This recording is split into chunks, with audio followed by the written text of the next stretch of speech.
The 10th season of Consider This is brought to you in part by From the Top, a national program showcasing the musical talents of young people. From the Top can be heard on KVNO Classical 90.7 each Saturday at 6 p.m.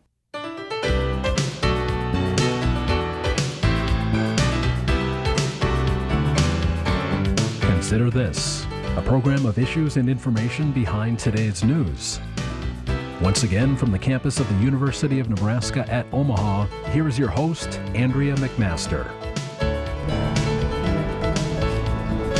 Hello, everyone, and thank you for joining us for this edition of Consider This. I'm Andrea McMaster. I'm so pleased to be doing a show on this topic today. Intimate partner violence, a very difficult topic to discuss, but so critical. 1 out of every 4 women in the country will suffer some kind of violence at the hands of her husband or boyfriend, and very few will tell anyone, and not a friend, a relative, a neighbor, or the police. In an effort to stop the silence and end the violence, we have 2 very special guests with us today. Polly Mitchell.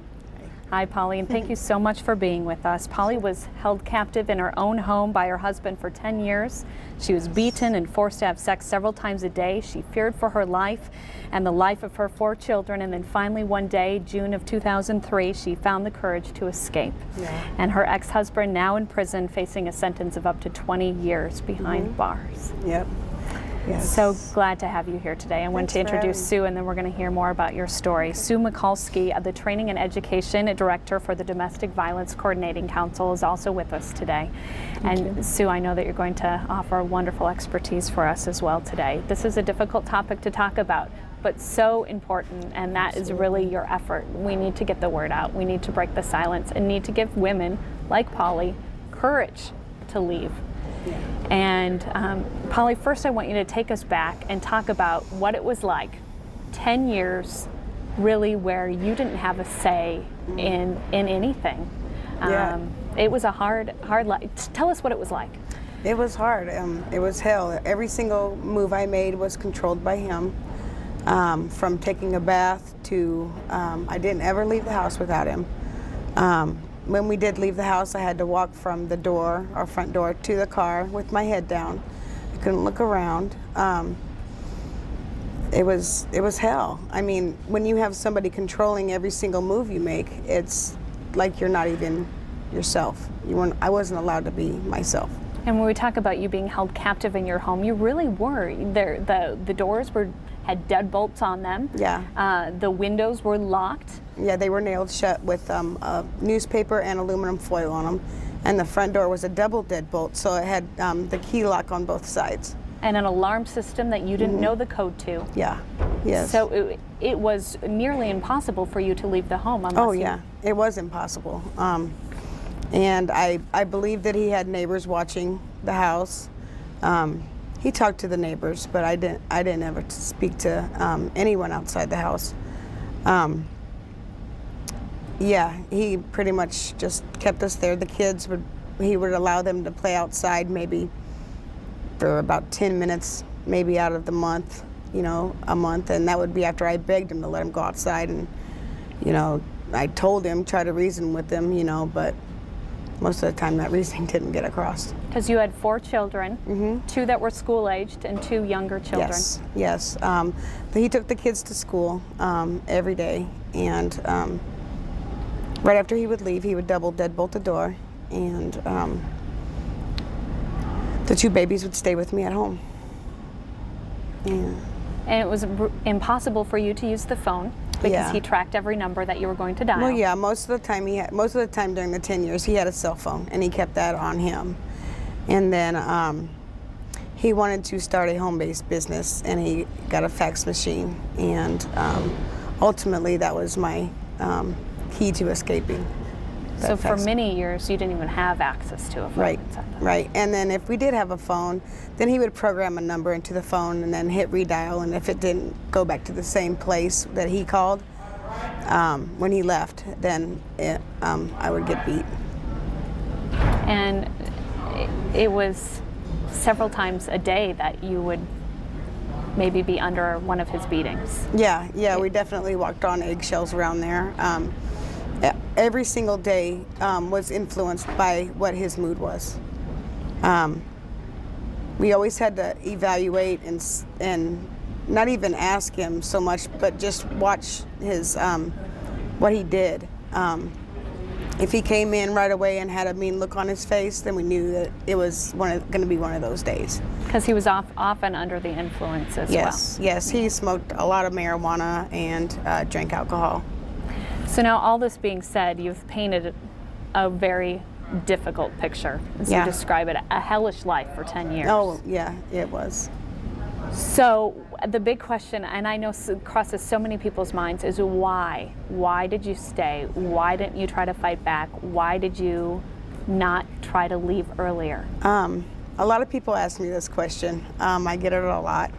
The reason I stayed, it's a very complicated answer because domestic violence and family violence goes a lot deeper than just the physical abuse.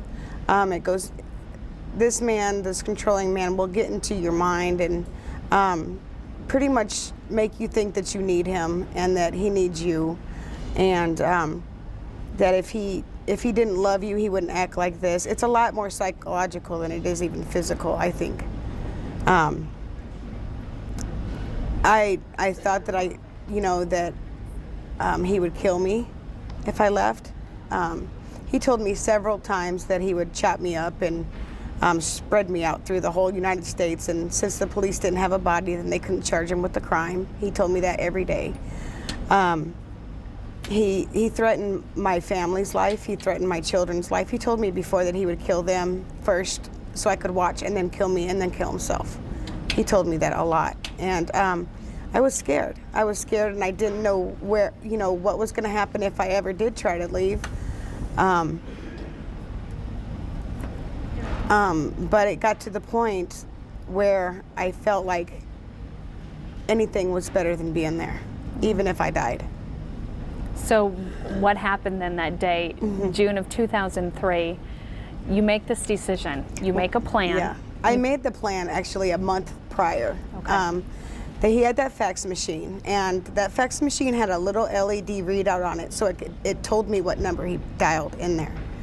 And so I unplugged it from the computer that he was trying to start his business with and plugged it in, and then hit redial so I could find out what number it was, wrote it down, and then I called the Y. I called my mom first and asked her where, what I would do and how I would get out, and she told me that we would need extra help because I told her she didn't really know any of the circumstances that were going on there, and she knew things were weird, but she didn't really know details. So she told me to call the YWCA, and I called them, and I got an advocate, and we started putting the plan into the works. I did that every day when he went to work for about a month prior.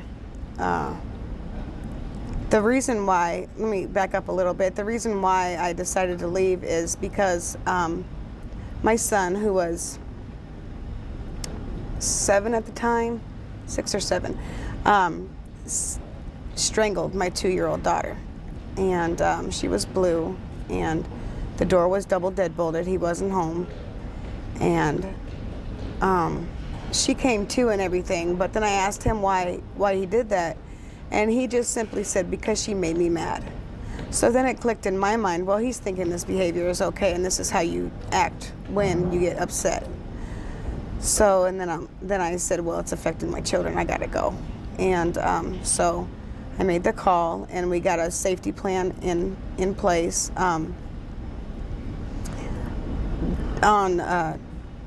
I cried every night for the week before, and because you were so scared? I was scared, and I really didn't know what to expect. I would be leaving the house with nothing. He controlled all the money, everything. I would be leaving with nothing, and I didn't know where. I mean, I knew I was going to a safe house, but I didn't know how safe it would be. I thought my life was going to end on the 3rd, because, I mean, he could have done anything. He could have sat, which he did before, he could have locked the door and sat in his car, and called into work. He could be waiting around the corner for me when I got out, anything, I was that scared. So that morning I called my advocate, and I designated a window to get out of, and I took the nails out of that window. And I believe it was like around 2 o'clock that afternoon. My advocate from the YWCA came, and so did 2 undercover police. I don't think they were really undercover, but I think they were detectives. And they came in plain clothes and a regular car. And they came and pushed the window in, and I handed my 2 babies out the window, but my other 2 had stayed the night at my mom's house the night before. We had to devise a plan with that whole thing too. But anyway, I passed them out, and then I went back into the house, and this is the psychological control that I'm talking about.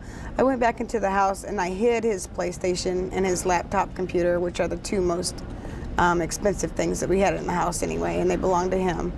And I hid them, and I left a note on the table, and I said for him to call his mom to find out where that stuff was.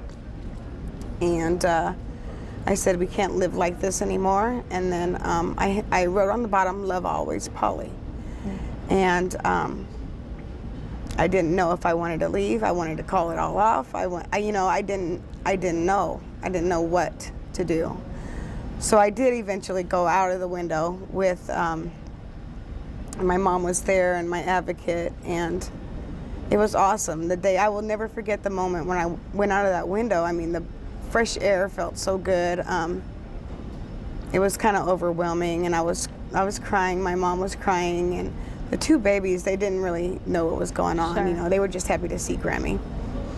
And the police proceeded to go into the house, and this is when I met Charlie, who's like my total hero, and Detective Barnes also came there, and they went and took pictures of the windows and the doors, and there was a 2x4 on the back door covering that door, and they took pictures of his marijuana that was still sitting out. So it was very evident to the detectives. Absolutely. Yes. You were not making up any story by Right. any means. That Right. you had really been held a prisoner in your own Yes. home. Yes. And that statement, love always, Yeah, I know. what do that's you kinda think it. about that now, 3 years later? Now I just, I think, what was I thinking? I don't know what I was thinking, but But did you love him? I did. And even at that time? Yeah, I thought I did. Even though it might have been a day where you were forced to have sex 5-6 times a Yeah. day? He strangled you, he Yeah. beat you, he Yeah. yelled at you. Yes, he hit me in front of my children. He pushed my children down, trying to get in between us. Yes, even with all of that. And you know that this is reality for so many women. It is. It is. That you wanted to speak up. You said you didn't even think twice about it, which is so shocking to me. Incredibly brave. I can't imagine when you're sharing this story again and again with people, but you want to. Well, you have to understand that when you live like that every single day, reality is, it's not in your head. I mean, this is your reality. Outside world is another reality. And when you go and you live like this every single day, you don't really realize it's wrong. Like when I went to after I left the house, I went to my mom's house and I sat in the police car and they interviewed me. Charlie was in the front seat, kind of shaking his head like this, and I'm telling him just a normal day, and some of the things that went on in that house, like the beatings and the rapes, and I was telling him this, and I didn't realize it was bad. I didn't realize that it wasn't the normal way of life. You go in, you mold your whole life around one person, and then you get out and you tell other people about it. And he said that it was the worst case of domestic violence in all his years, and he's been working for the police for a long time. I'm not sure how long, but a long time. And it's a psychological hold. It's more than just a physical hold that he would have on you. It's a psychological hold, and it takes a lot to get out of that. Yeah. Sue, I know that you can do a good job at describing some of this for us. I'm going to reintroduce you. Sue Mikulski with the Domestic Violence Coordinating Council. Right. And this has been, I know that you've been a great support for Polly during this time too, because it's hard to get started again. Oh, it is. From the very beginning. But so many women, 50 people in Omaha have been killed as a result of domestic violence since 1997 in Omaha, 50 women. That seems incredibly scary to me. Yes. But that's reality. Why do you think that this is occurring, that women like Polly are not leaving these situations when they see any inclination of violence? Well, I think a lot of what Polly said is just so there for so many other women. It doesn't start out with a punch in the face. It starts out with all of that, I want to be a great partner to you. I'm the greatest thing since sliced bread, you know, all of those things. You don't come home from a first date and tell your family and friends, you know, I just got beaten up at dinner and we're going out to a movie tomorrow night. You know, if that were the case, everybody would understand it. It's a progression of violence over a period of time, and it's methodical isolation. It's taking away from that person. It's finding out what's important to them and ultimately taking that away. So by the time we see physical violence, there's a whole lot of the emotional and psychological and sexual and spiritual things that have gone on that have entrapped that individual, that have created that traumatic bonding.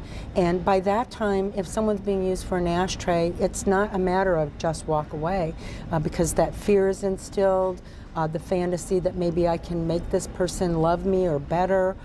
It's the faith and the fatherhood and the forgiveness and the feelings and all of those things kind of wrapped into one. As Polly said early on, it's a very complex set of dynamics that are going on.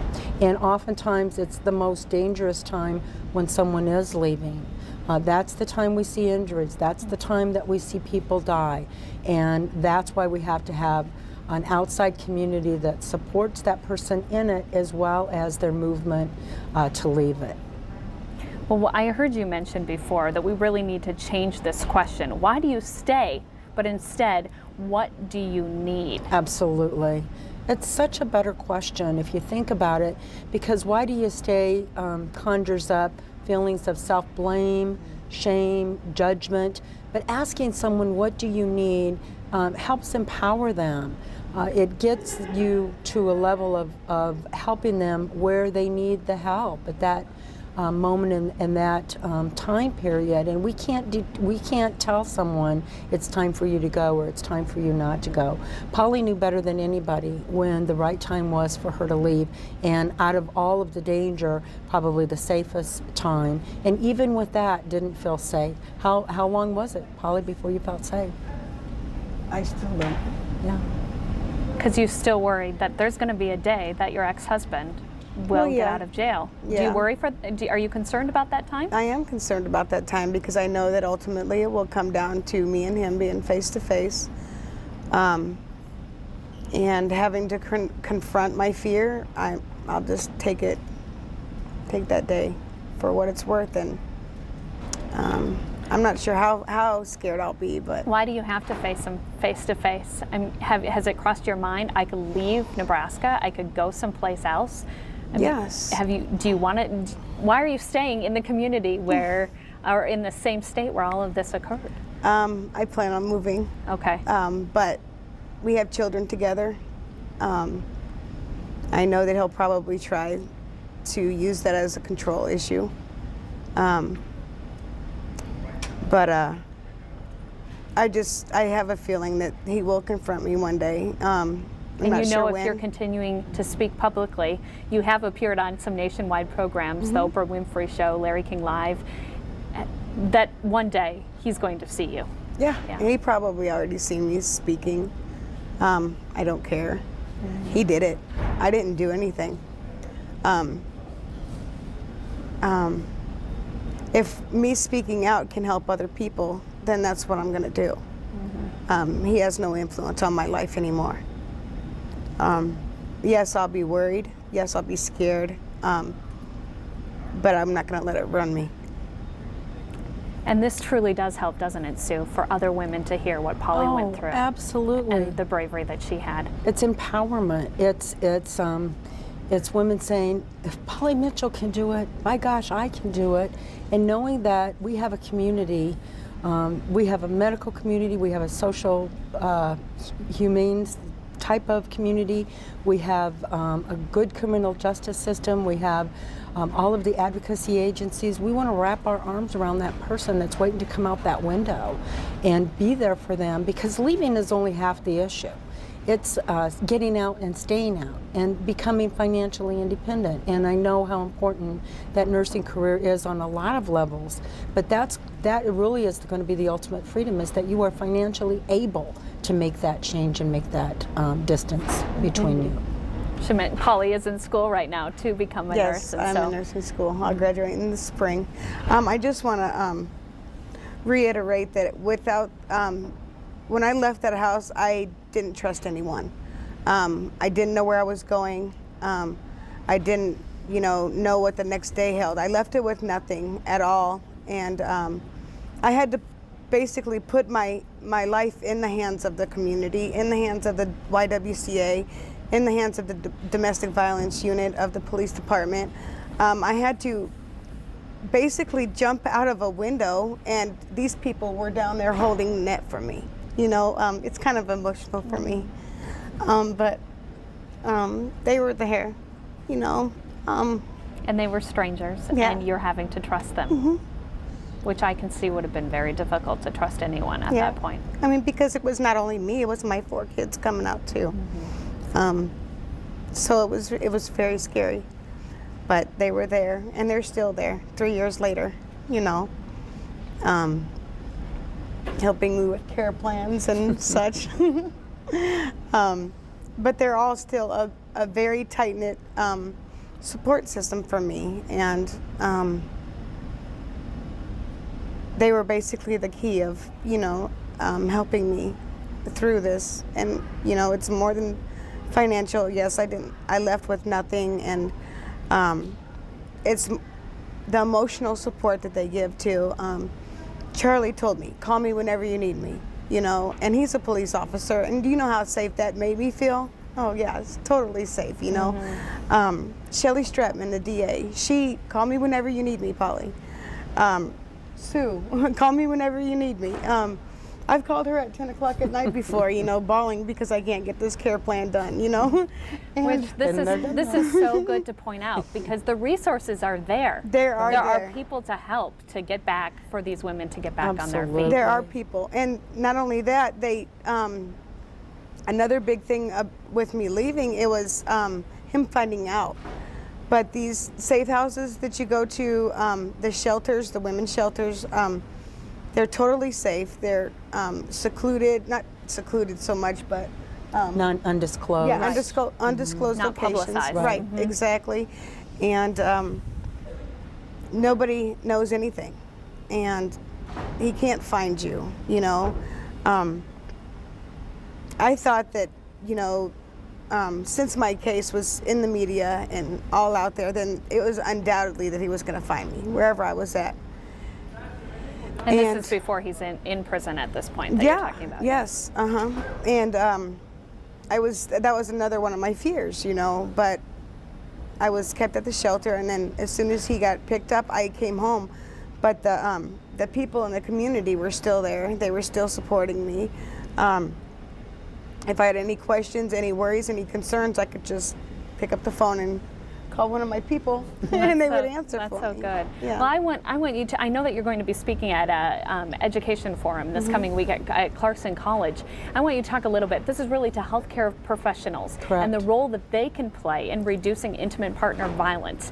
Why is this so critical that this team or these professionals are trained in recognizing intimate partner violence? Well, nurses are really on the front line. Healthcare providers are there, and they have an opportunity to do something that very few other people can do, and that is to set up trust pretty quickly. And if they don't recognize the symptoms or identify the individual, if they don't treat appropriately and refer appropriately, then they've not only shut the door, they've locked the door and they've thrown the key away. But it's in getting their rallying around this individual and getting them to know how important they are, And the group of nurses that Polly's going to be speaking to, and the group of nurses that got this underway, is a terrific group of nurses from the Sigma Theta Tau Honor Society right here in Omaha. I mean, a great group of nurse leaders who wanted to get the message out to other nurses and know that we want to be part of that safety net, that community safety net, and show others that there is success, there is hope. And sometimes all it takes is, I believe you, or I care about what happens to you, or I'm here for you when you're ready. And that can be the seed planted that gets that person healed over a period of a time. But there's really a nationwide push for this. Absolutely. For healthcare professionals to really be able to recognize when they might see a patient even that's going through a domestic violence situation. Yes, absolutely. And I think that really started back in the 1980s. And now there are mandates that are on various levels of medicine and in nursing that say we have an obligation to patients to help them. We have an obligation to keep them safe when they're with us and show them how we can connect them with the community to keep them even safer and keep them going in life. Before we wrap up here, I want to make sure that we get a couple of numbers out here, and then a couple last questions. But if you or anyone you know is in an abusive relationship, we do have a number that you can call. The YWCA has a 24-hour abuse hotline, and that number is 345-7273.